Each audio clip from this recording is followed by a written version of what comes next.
Welcome to the Tech Egg. Don't get scrambled. Enjoy the video. In this video, I will explain how to use hand gestures in public speaking. To begin, understand that effective gestures should feel natural and complement your words, not distract from them. Think of your hands as an extension of your voice, helping to convey emotion and highlight important information. Avoid keeping your hands rigidly still or making nervous, fidgety movements. Instead, let your gestures flow with your speech, adding impact and clarity. There are several types of gestures that can elevate your presentation. Illustrative gestures, for example, can show the size of an object or point to a specific direction, making your explanation more vivid. Emphatic gestures, like a firm chop or a pointed finger, can powerfully underscore a crucial point. Descriptive gestures help to paint a picture, allowing your audience to visualize what you are discussing.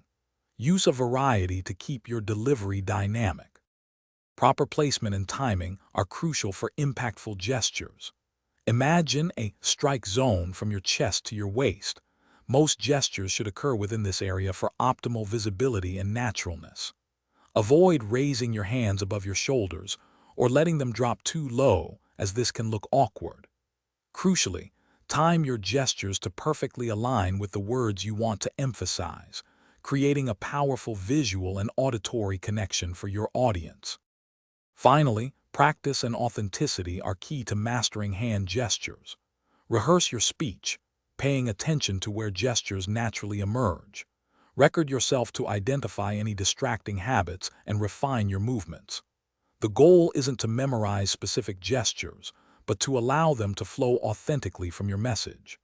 Observe experienced speakers to see how they use their hands effectively, then adapt those insights to develop your own confident and engaging style. Thanks for watching. Consider subscribing if I helped unscramble your problems.